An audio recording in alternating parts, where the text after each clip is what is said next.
evening and welcome to your Tuesday, September 3, 2024 edition of the Evening News. I am Jemima Holmes. Thank you for joining us. Let's take a look at some of the lead stories tonight. Man impaled by metal rods and fence after falling from mango tree. 1 year later, man remanded for Rose Hall Town double murder. Over 260 health practitioners trained to treat MPOX as Guyana remains alert. Guyana records 8,000 dengue cases thus far for 2024, and after 15 years, the government restarts dental technician training program. Now for the news in detail.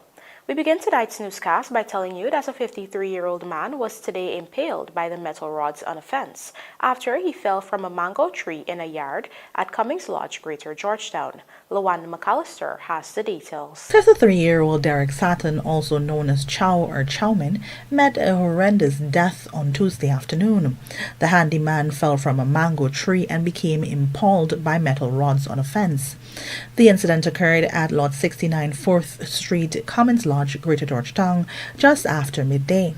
According to reports, Saturn and his friend, known only as Leo, entered a neighbor's yard just before noon, asking for permission to pick mangoes. Saturn then began climbing the fence and grabbed onto a fragile limb for support. Unfortunately, the limb broke, causing him to fall and his head to become impaled on the pointed metal fence. Leo, who witnessed the accident, immediately alerted nearby residents. Upon check-in, persons in the yard found Saturn motionless and quickly called the police. Authorities arrived at the scene and Saturn was pronounced dead. His body was taken to the Memorial Funeral Home where a post-mortem examination will be conducted. Saturn and some friends lived together at a house in 4th Street, Cummings Lodge, not far from where the freak accident took place. The homeowner, a friend of theirs, had allowed them to stay in the house for nearly 2 years. The friends are not aware of any immediate family members of the now deceased. It is suspected that the victim might have been intoxicated whilst he was climbing the tree. One of the man's housemates has since expressed his shock at the news, telling the Evening News, and I quote, "He walked out of our yard full of life and within an hour he was gone. Look how Chow made the news now. This is sad." End quote. Police are continuing their investigations. Lawanda McAllister, The Evening News. More than 1 year after the gruesome murder of a mother and her son at their Rose Hall Town home, a family member has been charged and remanded for the heinous crime. Our Berbice correspondent Andrew Carmichael brings us the details. Quincy Hooper, called Redman, a 33-year-old security guard of Lot 70 Firish Road, Quarantine, Berbice, was on Tuesday charged with the murder of 31-year-old Melissa Arokium and her 8-year-old son, Anthony Arokium, whose bodies were discovered in their Rose Hall Town home on August 23, 2023. The accused appeared at the Albion Magistrates Court, where he was not required to plead to the charge and was remanded to prison until October 4th. It was reported that the woman's body was found lying in a pool of blood on the floor, while the child was on his bed and was also in a pool of blood. His body had what appeared to be at least one stab wound to the back of the neck, while his mother's body appeared to have chop wounds to the neck, shoulder, and chest. The victim had operated a small grocery shop from her home. She shared a building with a brother, who was a cane harvester, but they lived in separate apartments. Post-mortem examinations performed on the bodies by government pathologist Dr. Vivekanand Bridgemohan determined that the woman died as a result of shock and hemorrhage due to incised wounds to the neck, while the cause of death of her son was given as shock and hemorrhage due to multiple incised wounds. Following the discovery of the body last year, police had arrested 2 of the woman's siblings and a cousin, but they were subsequently released. The cousin, who is Hooper, was also rearrested again as evidence surfaced about threats he allegedly made to Arokium. In October, police again arrested Hooper, who was charged with break and enter and larceny of the woman's home. Back then, the court was told that Hooper broke into the woman's home and allegedly started living there. Family members of the now dead woman reported that at least one person was threatened after they tried to get Hooper out of the building. The Evening News understands as the police continued their investigation, they came into possession of enough evidence to charge Hooper for the murders of the mother and son. That information is expected to be used in the prosecution's case. Andrew Carmichael, The Evening News. Meanwhile, a man from Ishalton Village, Region 9, was yesterday afternoon stabbed to death whilst building a tomb. An 18-year-old has since been arrested for the murder of the man, identified as Julio Manduk. A police report outlined that the victim and others were in the Ishalton cemetery, building the tomb and consuming alcohol. They were reportedly using sand from a walkway that was situated some 600 meters away from the site the tomb was being built. The suspect claimed that as he was heading home, he saw Manduk digging sand from the walkway and as such asked him to stop since his actions were damaging the path. However, the duo became embroiled in a fight, resulting in Manduk being stabbed.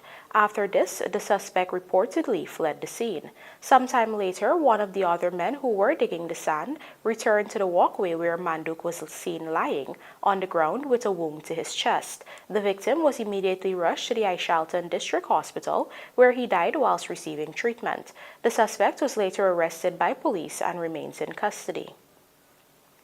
We now tell you that amid the global outbreak of monkeypox, an infectious disease that can make persons very sick and even lead to death, local authorities have ramped up efforts to ensure it does not reach Guyana's shores. In this Trishelle Sobers report, we hear that over 260 health practitioners have nevertheless been trained to treat the infection. A worldwide outbreak of monkeypox, also known as MPOX, has led to local authorities training some 270 health practitioners to treat the virus, which is the primary cause of hundreds of deaths in Africa this year. The 270 health practitioners that were recently trained are now equipped with the knowledge and expertise needed to diagnose, treat, and reduce the spread of monkeypox. Considering the speed in which the virus is spreading, Health Minister Dr. Frank Anthony has indicated that more primary healthcare professionals will be trained shortly. He explained that those who have benefited from the training are now responsible for enforcing Guyana's MPOX guidelines. We have very comprehensive guidelines, and that has been issued and we have circulated it to all our physicians. Last weekend we also did a training for doctors across Guyana. We had more than 270 doctors who were on the training. So I think it has helped to give them a refresher in terms of MPOX and the differential diagnosis that they have to make with other similar skin lesions. So I think we are quite prepared. With monkeypox being declared a public health emergency, Guyana's health authorities have activated screening at all ports of entry and implemented safety guidelines at healthcare facilities across the country. Dr. Anthony explained that health officials at port offices have the capabilities to respond in the event that a person enters the country with monkeypox symptoms. Further, he added that vaccines for MPOX are also available for persons at risk. In addition to that, the national team, they meet on a regular basis to assess what is going on internationally, what threat these cases pose, and to make sure that we are in a state of readiness. We have also bought vaccines, and we have in stock vaccines against MPOX, and we have issued a set of criteria that can be used for persons who would be more at risk. And for those persons, we'll be able to administer the vaccine if they would like to have that. To date, he noted that there are no known cases of monkeypox in Guyana. On August 7th, the World Health Organization announced that due to the growing number of monkeypox cases in Africa, the virus is now a global health emergency, warning that it might ultimately spread across international borders. Trishelle Sobers, Evening News. Here is Trishelle Sobers again, this time with an update on the dengue situation in the country. Health Minister Dr. Frank Anthony on Tuesday told the media that for the year so far, 8,000 cases of dengue were recorded. Of the 8,000 dengue cases, 5,000 alone were recorded from June to August. For 2024, so far, there have been 5 dengue-related deaths and 800 persons were hospitalized in healthcare facilities across the country. According to the health minister, this data was accumulated from 32,000 tests his ministry has administered this year. But as you know, there are four types of or subtypes of dengue. If you get infected the first time, more than likely you are going to be with mild symptoms or even asymptomatic. But if you get infected with a different subtype, then for most people or for some people, it can give them a more severe form of dengue. And that's what we're seeing, and that's why some people have to go into the hospital. And we do that out of an abundance of caution. And again, the hospitals, we've been treating people, and I think most of them have resolved quite nicely. As of June this year, it was revealed that the country had recorded 4 dengue-related deaths. Nevertheless, Dr. Anthony noted that the ministry is working assiduously to deal with the situation. In fact, he said to address the surge in cases, the government has approached the National Assembly for supplementary funds to procure fogging machines for the various neighborhood democratic councils. We are going to train the workers at the NDC how to mix the chemicals, how to do fogging. We are going to teach them all of that. And once that happens, we'll provide them with the fogging machine, all the chemicals, and we'll supervise them in a sense. So hopefully the response time would be much quicker, and the cycles of fogging would increase in frequency. So this also should bring some relief, and rather than us trying to come out to do it, each NDC would now be equipped to be able to do this on their own. In addition, Minister Anthony disclosed that all NDCs will have an adequate amount of dengue testing kits and bed nets as the ministry moves to beef up their diagnostic capacity. Trishelle Sobers, Evening News. As the local real estate industry booms, Realtor Keller Williams Guyana has planned a mega real estate summit where Guyanese and other stakeholders can gain knowledge, network, and become empowered to make critical decisions regarding the sector. Find out more in this Michael Henry report. Keller Williams is a global realty franchise which began operating in Guyana a few years ago. Recognizing the rapidly expanding real estate sector in the country, Keller Williams Guyana has decided to host Connect Mega Real Estate Summit billed for September 6 at the Marriott Hotel in Georgetown. Operations Manager at Keller Williams Guyana, Stephen John, spoke with the Evening News on this upcoming event and the benefits it holds for attendees. The summit is gauged on assisting those who are looking to invest in Guyana. Those who have properties, those who want to build properties, those who are thinking of making a life in real estate, brokers, developers, international investors, etc. We have a heavy team of investors that are coming down and known property developers that are coming down from Ghana, Trinidad, Jamaica, Suriname, Dominican Republic, Barbados, etc.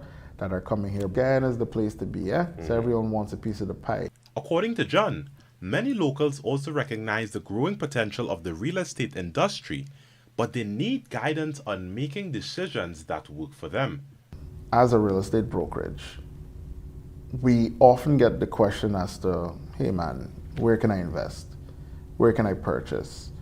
Can I sell my home in Georgetown? Would it be best to sell my home in Georgetown to invest in a property in Berbice? Because I'm hearing of X development happening in Berbice. I'm hearing of X development happening in Linden, in Essequibo. Those questions are hard to answer and to advise. As real estate agents, we advise our clients as to where to put their money to get the best ROI. This networking event was done so they can have those answers. He noted too that with the country's oil and gas industry poised for major expansions in the years to come, the demand for real estate services will continue to climb. And we engage with those in the oil and gas industry who are looking for housing, commercial, industrial needs, and as we assist them, we have to go out and look for those properties or persons who have those properties or who can acquire and expand and build and develop those properties to get the needs or to assist with the needs of those in the oil and gas industry. Tickets for the conference can be purchased online or at the doors for $10,000. Michelle Henry, The Evening News. Coming up, New Law Reform Commission urged to examine AI legislation, and we need to see more investments from local private sector, says Barrett. Do stay with us. More news ahead.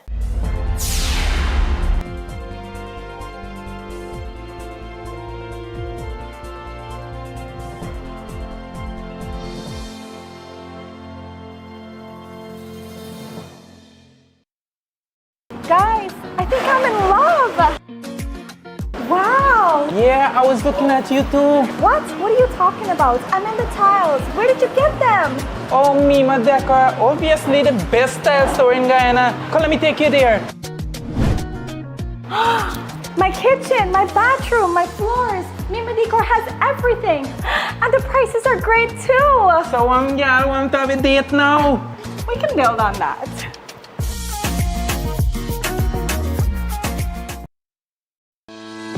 GCOM is currently conducting a national registration exercise. Who can register?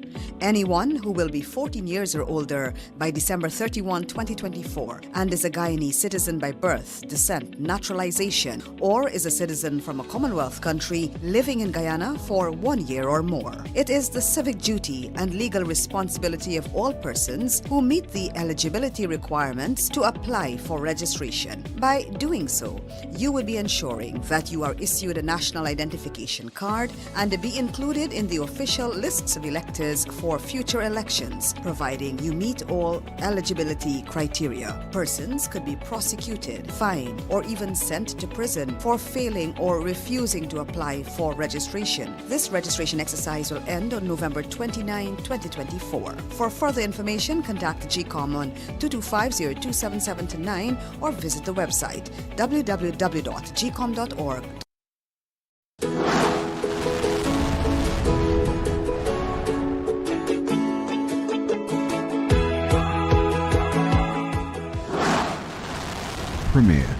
Premier insurance coverage for less.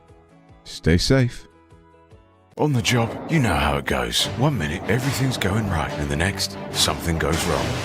Don't worry, Premier Insurance will make things right again. For all risks insurance, call 223-0840 or visit premierinsurance.gy. Fuel your success.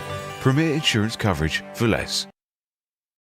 Introducing Jumbo Jet Auto Sales, your exclusive dealer for XCMG and Sinotruck. Only 20% down payment on all HOO Sinotrucks and 30% down payment on all XCMG with 6 to 24 months financing available. The only authorized dealer of XCMG and Sinotruck in Guyana. Various sizes in motor graders to excavators, compactors to skid steers, and wheel loaders. Not forgetting our amphibious. We have a wide selection of XCMG machinery to meet your needs. Explore our range of Sinotruck dumpers, including 8x4 twin steer, all-terrain 6x6, 6x4 models, and more. Plus, check out our cement mixers in 8x4 and 6x4 configurations. Drop by our various showrooms located at East Bank, Land of Canaan, Eccles, our head office in Georgetown, Ogle, and in Berbice, Chester, and Bushlot. Only 20% down payment on all HOO Sinotrucks and 30% down payment on all XCMG with 6 to 24 months financing available. Contact us on 225-8255,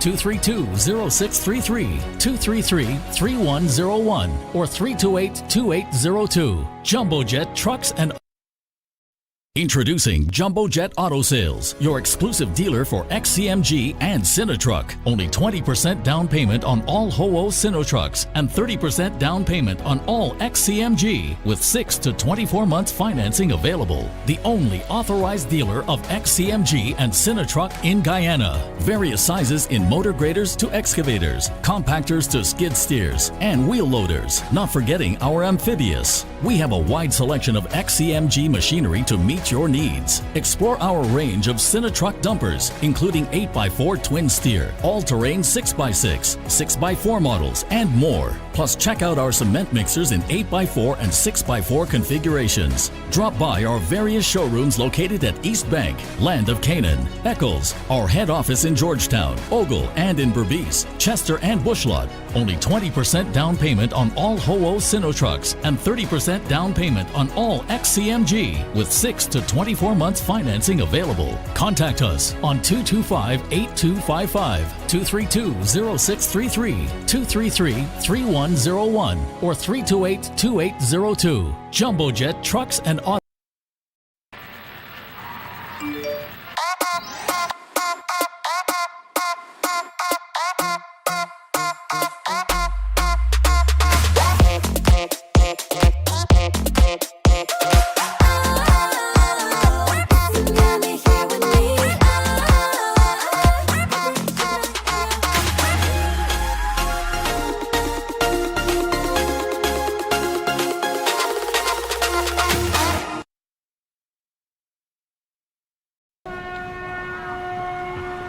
It's Scipio, it's Scipio.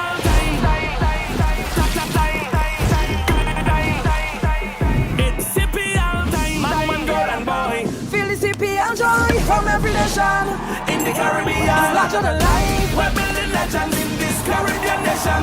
We're all in. It's Scipio time. We're all in.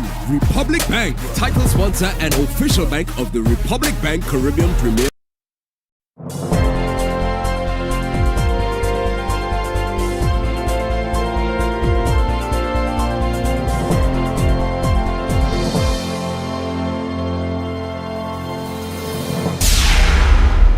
Welcome back. You're watching the Evening News. President Dr. Irfan Ali today sworn in members of the Law Reform Commission and encouraged them to deal with pressing societal issues such as the emergence of artificial intelligence.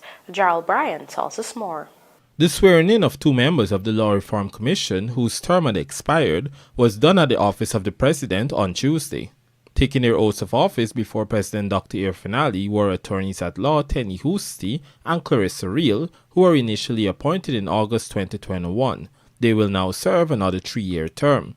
According to President Ali, their reappointment to this important commission is a nod at the good job they have been doing. However, it is also in an effort to ensure continuity and avoid disruptions to the work program. Our commitment to modernizing and perfecting our nation's legal framework is commendable. Your reappointment represents an affirmation of confidence in your ability to continue the work that you have commenced.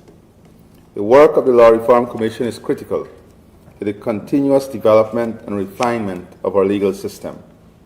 Stability and consistency within the Commission are vital to achieving these objectives.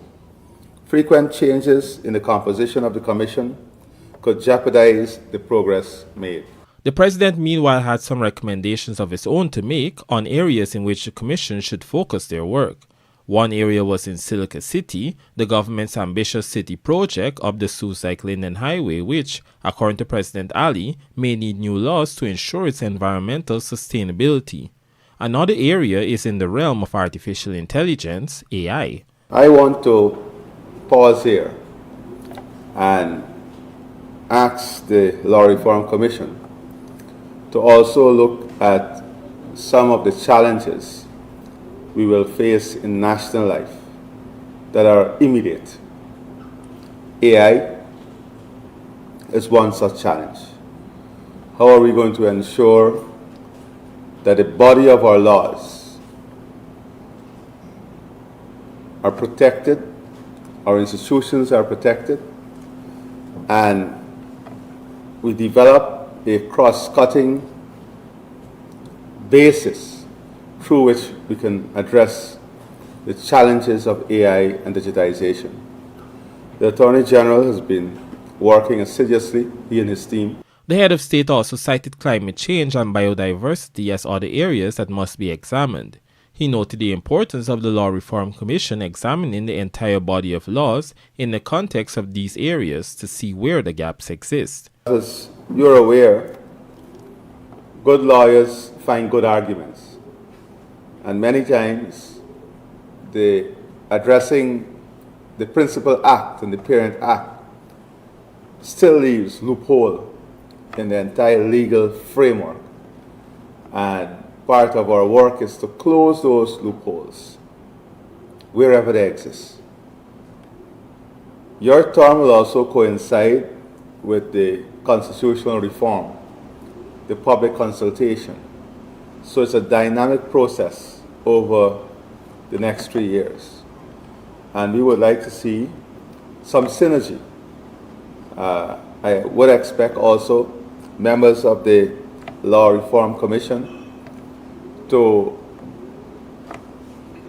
be present at some of the consultation so that you too can have an understanding as to what the issues are from the people. The remaining members of the Law Reform Commission include Everton Singh Lamy, Dr. Marie Correa, Dean Wati Pandey, and Lennox Schumann. In January of this year, Emily Dodson was sworn in as the new chair. Jarrell Bryan, The Evening News. While lauding the members of the local private sector who are stepping forward and making new investments, Minister of Natural Resources Vikram Bharat has also issued a call for more local investors to be bold enough to take advantage of the opportunities springing up. Here is Jarrell Bryan again with the details. During the launch of the 2025 Guyana Energy Conference and Supply Chain Expo on Monday, Natural Resources Minister Vikram Bharat spoke of the growth in Guyana's supply chain. Bharat pointed out that the fact that the conference will not focus solely on opportunities in oil and gas is testament to this growth. Even today, as people come to Guyana in search of opportunities in the new oil and gas sector, we have a conference that will highlight opportunities across all sectors.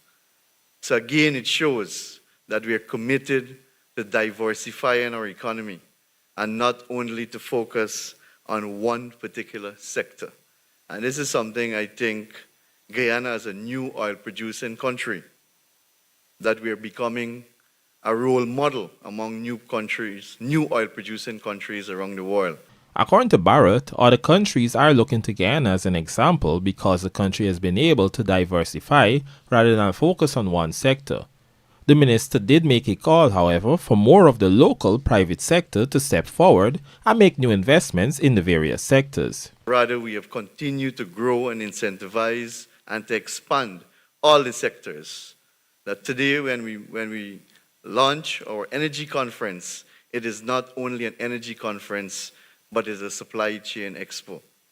Because all of these sectors are critical and important in building out the oil and gas sector in Guyana. And we are seeing those opportunities today, and I'm happy that our local private sector is taking advantage of those opportunities too. Sometimes I know we are very critical of the private sector not stepping up as much as they should, but we also need to recognize the ones who have really taken that bold initiative and step to invest in the oil and gas sector. So we want to call on more investment from our local private sector. Guyana Office for Investment, Go Invest CEO Dr. Peter Ramsarup, meanwhile elaborated on some of the new emerging opportunities for investors. When you think of the energy cost coming down in 2025 as promised by our government, what happens 25 and beyond when our president takes office again? It's the shifting of the next phase of Guyana development. That's that new wave, which is some of both the small, medium, and large projects. But when you think of cheaper energy, you think of bauxite finds, you think of alumina. When you think of glass, you think of silica sand, you think of glass. The gold refinery, those things are things that we dreamt about. When you think of deep ports, the connection to northern Brazil, when you look at a relationship with the DR, we've got a Chambers president in our midst, and what we're building between the DR and Guyana, it tells how fast and how far Guyana has come. Jarrell Bryan, The Evening News. After 15 years of not being operational, the Health Ministry has reactivated the Dental Technician Training Program to address the growing demand for proper dental care in the country. Trishelle Sobers reports that the program was launched today at the Ministry's Brickdam office in Georgetown. The Dental Technician Training Program is designed to provide comprehensive training to dental auxiliary personnel, also known as dentechs, so that they will be equipped with the skills needed to fabricate dental prosthesis, an essential component in restoring function and aesthetic for those who have lost their teeth. Additionally, the dental technicians will learn to make dentures, crowns, bridges, and dental braces to improve patients' appearance, speech, and ability to chew.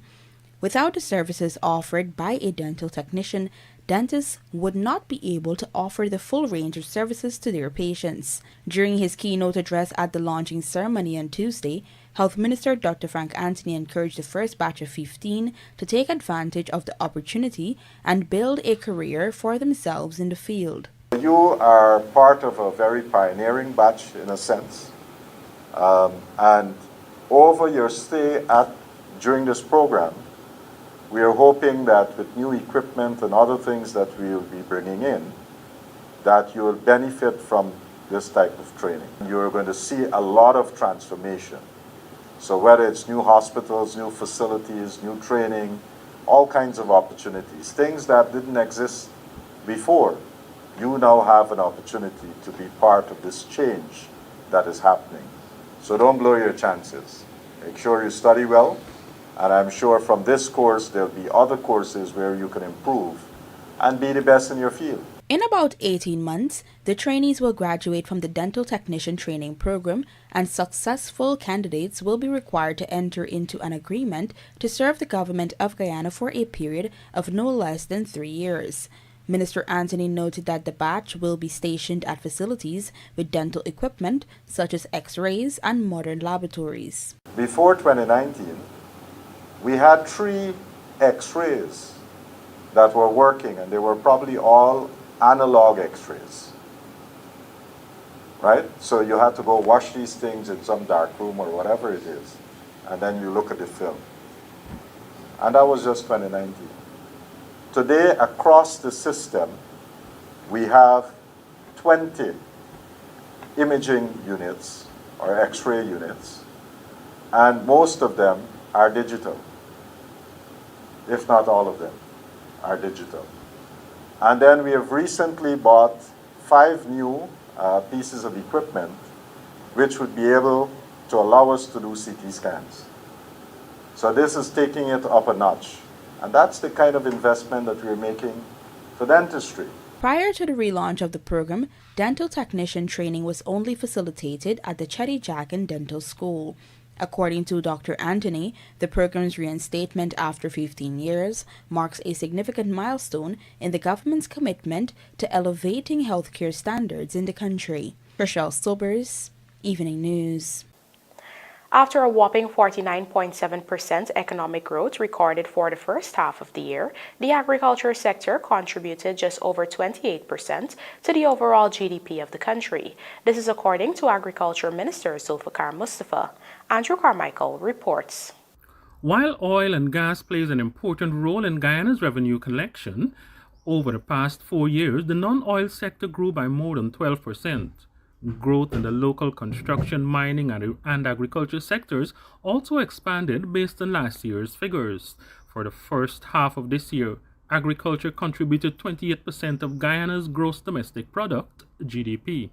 Rice has also shown an 18% increase for the first half of the year. For the first 6 months of 2024, Guyana produced 362,000 tons of rice. In 2022, some 610,000 tons were produced and 653,000 tons were produced in 2023.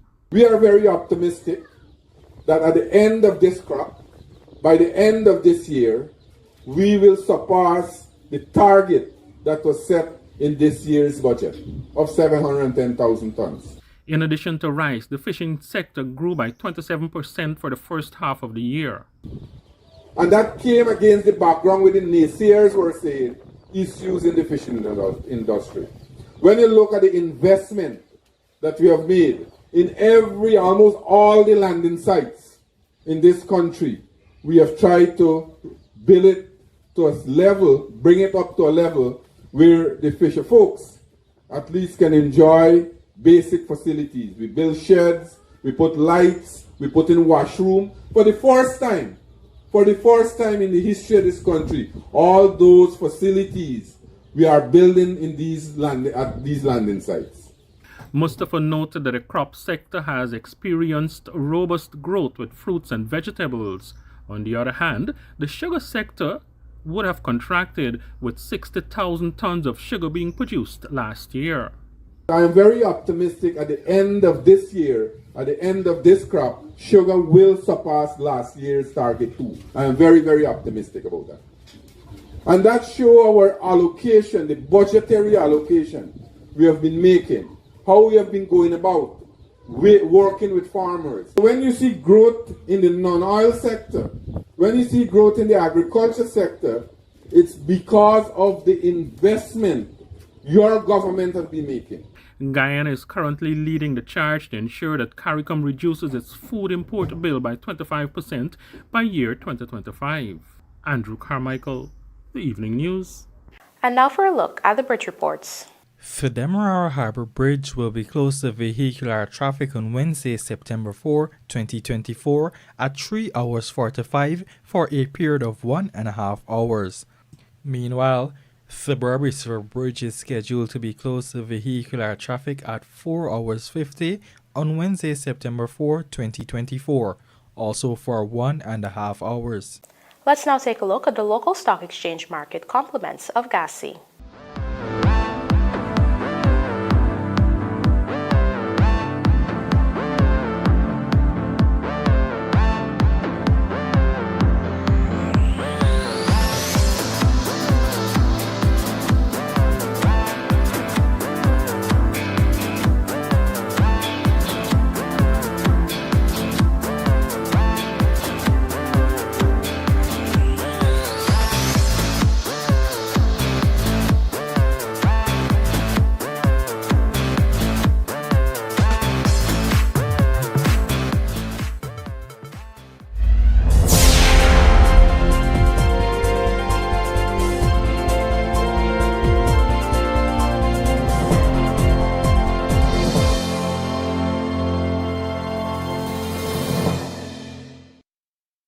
Looking to bring your dream home to reality?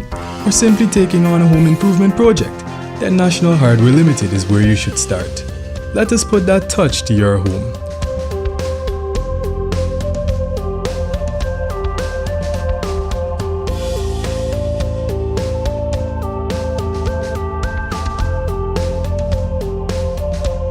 Choose from over 1,000 Berger Paint original hues for any surface.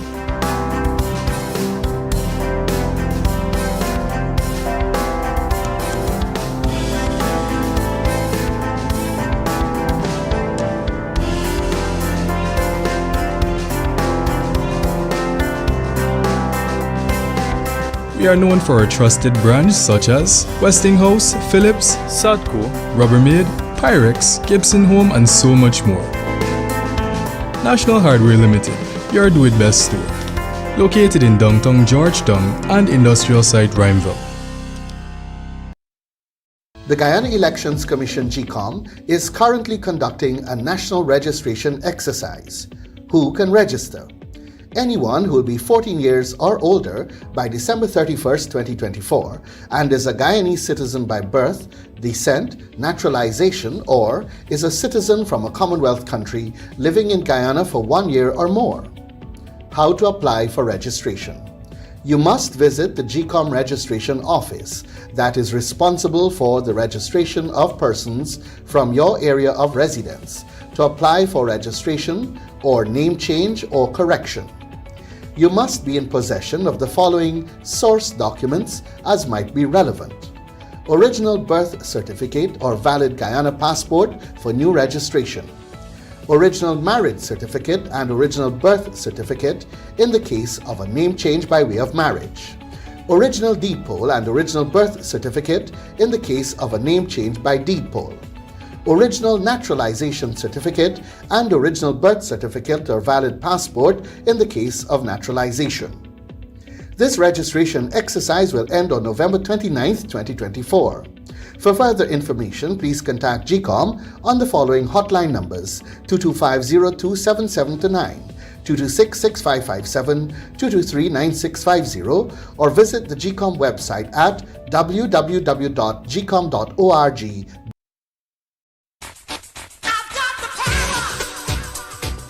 American-made Generac pressure washers from Sylvie's Variety Store gives you the power you need to blast away dirt and grime, providing the perfect cleaning power for any tough jobs around the house or business, from 2,500 to 4,000 PSI. So get the Generac pressure washer today with all the parts and accessories available from Sylvie's Variety Store.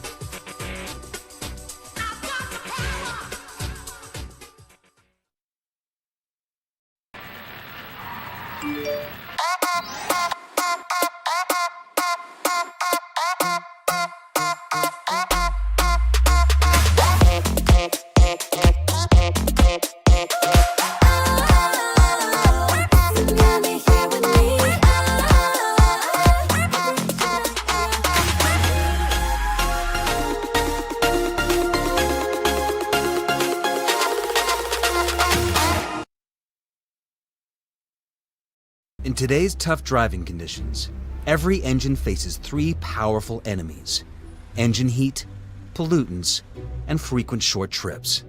Each factor is a direct cause of engine sludge, a buildup of dirt that can block vital oilways. This triple threat demands triple protection. Castrol GTX's Triple Protect Power is engineered